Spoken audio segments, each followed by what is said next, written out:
ইংল্যান্ডের খাবার স্যান্ডউইচ, আর আজকে এই স্যান্ডউইচের রেসিপিটা খুবই ইজি একটি রেসিপিতে আপনাদের সাথে শেয়ার করছি। প্রথমে এর জন্য মেয়োনিজটা বানিয়ে নিচ্ছি। মেয়োনিজে কি কি উপাদান দিয়েছি দেখতেই পেয়েছেন।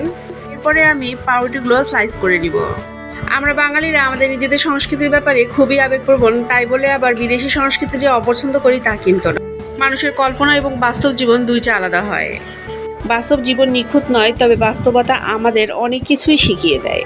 বাস্তবতার চশমা যেদিন থেকে চোখে তুলেছি সেদিন থেকেই মানুষকে বদলাতে দেখেছি। বাস্তবতা শিখিয়ে দেয় জীবনে কাকে বিশ্বাস করতে হবে আর কাকে দূরে রাখতে হবে। বাস্তবতা আরও শিক্ষা দেয় কারো কাছ থেকে কিছু পাওয়ার আশা না করে নিজেকে প্রতিষ্ঠিত করতে হবে। একজন ব্যক্তির বয়স যখন 18 থেকে 21 হবে, তার মধ্যেই সে বুঝতে পারবে যে সে অনেক বন্ধু হারিয়ে ফেলেছে। মানুষ ভুল করবে, ব্যর্থ হবে, জীবনের বাস্তবতা বুঝবে, বাস্তবতা থেকে শিক্ষা নিয়ে সফল হবে। দিন শেষে মানুষ বুঝতে পারে যে আমাদের জীবন কোনো রূপকথার গল্প নয়, বাস্তবতা আর পরিস্থিতি জীবনের গল্পের মোড় ঘুরিয়ে দেয়। স্যান্ডউইচ তৈরি সব উপকরণ তৈরি হয়ে গিয়েছে। আমি সবজিগুলো খুব ভালোভাবে কুচিয়ে নিয়ে পানিগুলো ভালোভাবে নিয়ে নিয়েছি। এখন সব উপকরণগুলো একসাথে মিক্স করে নিব, তাহলে রেডি হয়ে যাবে স্যান্ডউইচের ভিতরে দেওয়ার পুরটা। অনেক সময় দেখা যায় যে খুবই চটজলদি সকালের নাস্তা তৈরি করতে হবে, তখন কিন্তু এই ইজি রেসিপিটা আপনারা ট্রাই করতে পারেন। আর সবচেয়ে মজার ব্যাপার হচ্ছে, যদি দূরে কোথাও জার্নিতে যান তাহলেও কিন্তু এই স্যান্ডউইচগুলো আপনারা বানিয়ে নিয়ে যেতে পারেন এবং এটা কিন্তু অনেকক্ষণ পর্যন্ত ভালো থাকে। আমি মাঝে মাঝে এর সাথে কাঁচামরিচ কুচিও ব্যবহার করি, তবে আজকে কাঁচামরিচটা স্কিপ করেছি।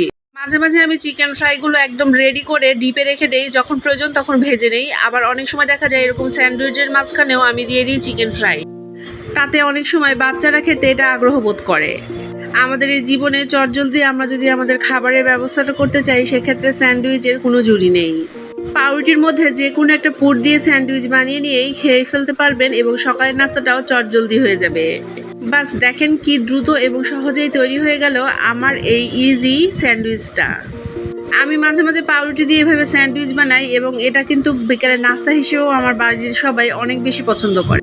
আজকে যে হোমমেড মেয়োনিজের রেসিপিটি আপনাদের সাথে শেয়ার করেছি, এই মেয়োনিজটা বাজারের তৈরি যে কোনো মেয়োনিজের চেয়ে অনেক বেশি টেস্টি হয়। আমি অনেক সময় একেবারে বানিয়ে 15 দিনের জন্য ফ্রিজে স্টোর করি। যখন নাস্তা বানাবো তখন শুধুমাত্র বের করে সবকিছু অ্যাসেম্বল করে নিই, ব্যাস তৈরি হয়ে যায় সকালের নাস্তা। যাদের বাসায় বাচ্চা আছে তারা কিন্তু অবশ্যই এই ইজি স্যান্ডউইচের রেসিপিটা ট্রাই করতে পারেন, কারণ বাচ্চারা এটা খেতে অনেক বেশি পছন্দ করে।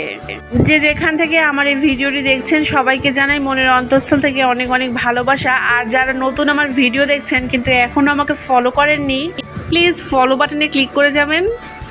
ইজি স্যান্ডউইচের এই রেসিপিটি আপনাদের কেমন লাগলো অবশ্যই কমেন্টে বলে যাবেন। সবার সুস্বাস্থ্য কামনা করে আজকে এখানেই বিদায় জানাচ্ছি। আল্লাহ আমাদের সবাইকে হেফাজত করুন এবং ভালো রাখুন। আল্লাহ হাফেজ সবাইকে।